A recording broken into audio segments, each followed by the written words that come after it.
everything. Something about your love, something about your love changes everything, changes everything. Something about your love, something about your love changes everything, changes everything. Something about your love, something about your love changes everything, changes everything. Something about your love, something about your love changes everything. You turn my morning into dancing. You turn my morning into dancing.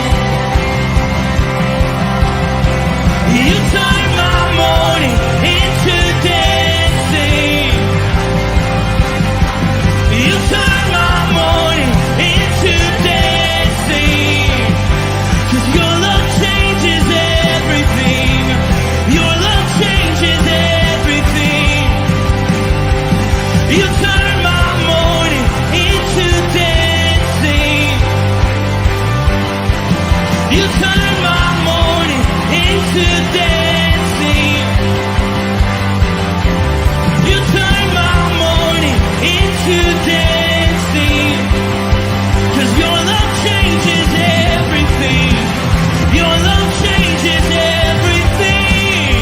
Oh, there's something about your love, something about your love changes everything in my body. Oh, something about your love, something about your love changes everything. It changes everything. Something about your love, something about your love changes everything. It changes everything. Something about your love, something about your love changes everything, changes everything. Something about your love, something about your love changes everything. Something about your love, something about your love changes everything, changes everything.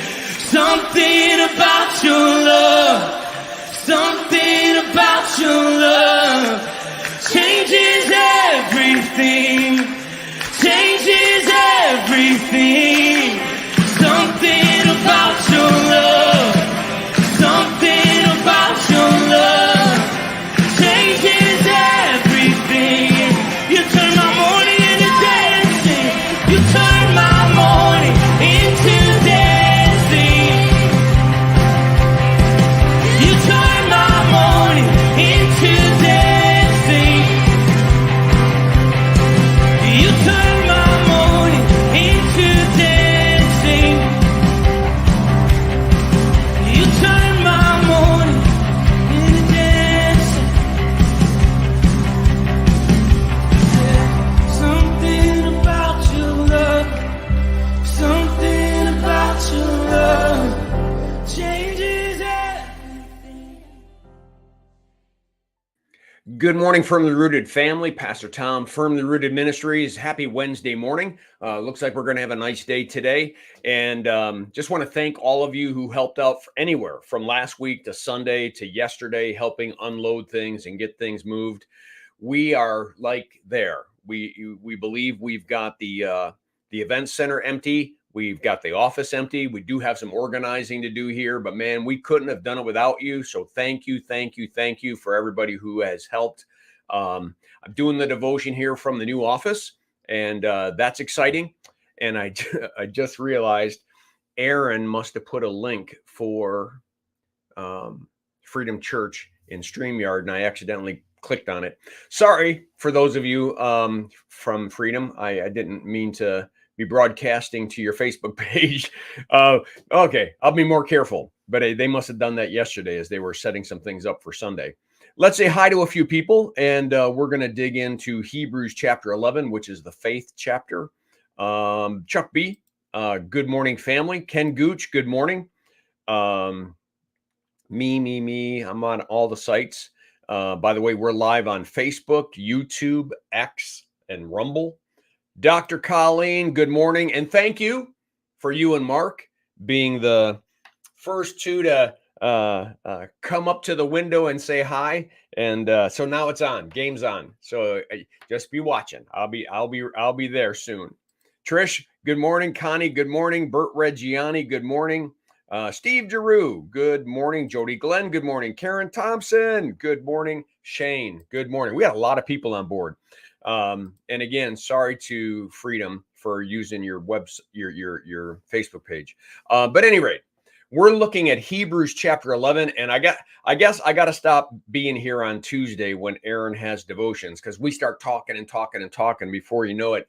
I think I mess up his devotions, and you know, we don't get through where we're supposed to be, because I think he was supposed to get all the way to 31 and he didn't, because I'm starting at 24. So let's see how we do. By faith, Moses, when he was grown up, refused to be called the son of Pharaoh's daughter, choosing rather to be mistreated with the people of God than enjoy the fleeting pleasures of sin. Moses, as you know, as a baby, was pushed out in a basket, and Pharaoh's daughter kept him. But Moses was raised and educated as an Egyptian. Knowing that he was Jewish by birth, he was educated in the best of educations possible. I mean, he was treated like one of Pharaoh's grandchildren. And but as he gets older, he begins to have a heart for his own people. Is the point. And so he chooses to leave that life of luxury, that life of power, that life of money, that life of, I mean, he had anything he wanted. He was Pharaoh's grandkid. But at any rate, he wanted to support his own people. He considered the reproach of Christ greater wealth than the treasures of Egypt, for he was looking to the reward. What's being said throughout this whole chapter is it doesn't matter whether you're Enoch or whether you're Moses or whether you're Abraham or Isaac or Jacob, it doesn't matter. They eventually had a faith that went beyond this world and the promises of this world, and they had a faith that held on to something eternal, which meant then that it was okay if I didn't understand or didn't see everything that God was doing. It's not my job to have to understand it. My job is to accept it and trust that God's going to be faithful. And so here he is trying to work out this feeling he has inside that he is supposed to be helping his people, but ends up being cast out of the country and runs away and hides and until he's 75 years old, and God calls him back into service. By faith, he left Egypt, not being afraid of the anger of the king, for he endured as seeing him who is invisible. He had his sights. God was touching his heart. By faith, he kept the Passover and sprinkled the blood so that the destroyer of the firstborn might not be touched. Now we jump all the way to the last plague in Exodus. Remember, there was these plagues that didn't touch Goshen, didn't touch the Jewish people, but the last plague was going to affect everybody. The only way that you wouldn't lose your firstborn is to faithfully live out the Passover meal, blood on the doorpost of the house, and the whole term Passover. The angel of death would pass over your house and no one would die.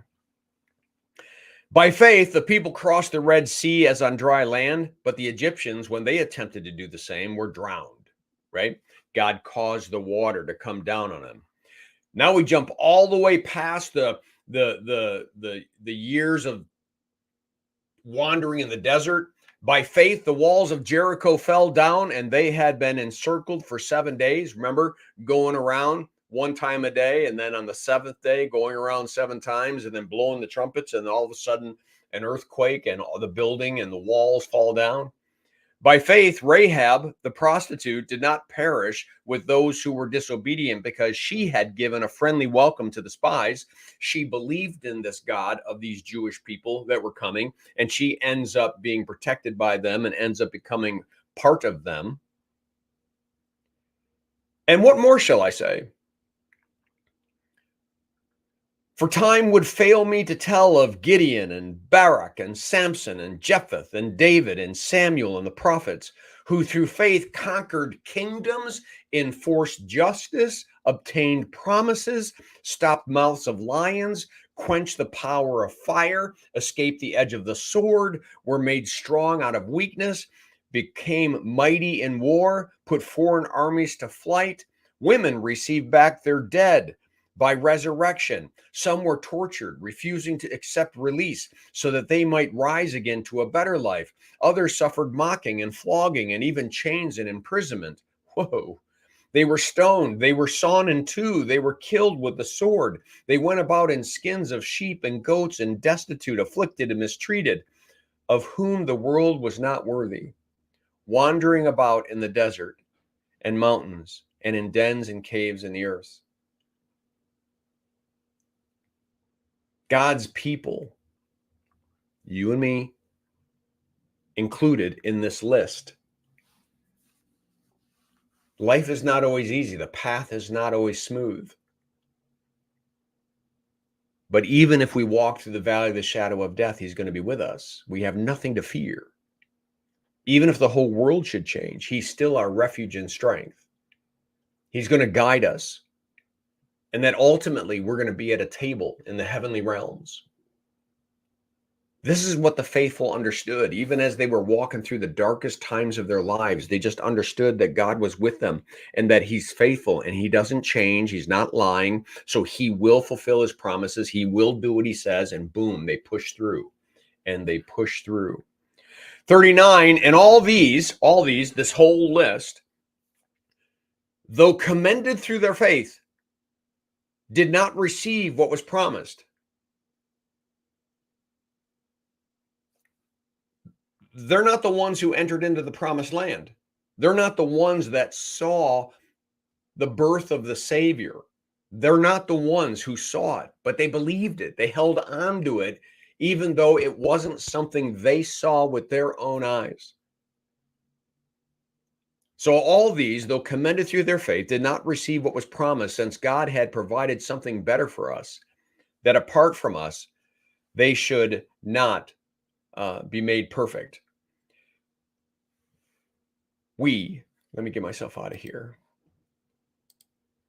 Brothers and sisters in Christ, we walk by faith and not by sight, but that does not mean we're walking by blind faith. We're walking by a faith that sees world history and watches God interweaving through it.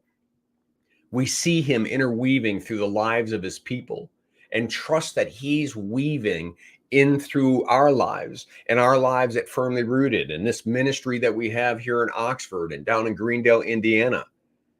That God's on the move and we're part of that movement because we're walking with him, that we're getting this done side by side, walking each other home. So never think that our faith is blind. It is not blind. We empirically have seen and experienced his faithfulness. We just got to trust it when we can't see. We got to trust it when it starts to get a little dark. Why? Because darkness is as light to him. He sees. He knows. He's never caught by surprise. You know, there's not a day when God goes, man, I didn't know that was going to happen. But I go through that all the time. And you probably go through that all the time. But we trust in a God who's not caught by surprise, who's going to be faithful to his promises, and he's going to do for us what he said he's going to do, and has, and will.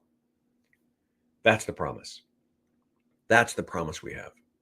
All right. I think I'm going to leave it at that. We'll be back at 9 o'clock for prayer. So Um, blessings on your day. Make it a firmly rooted day, and may someone see Jesus in us today. Peace.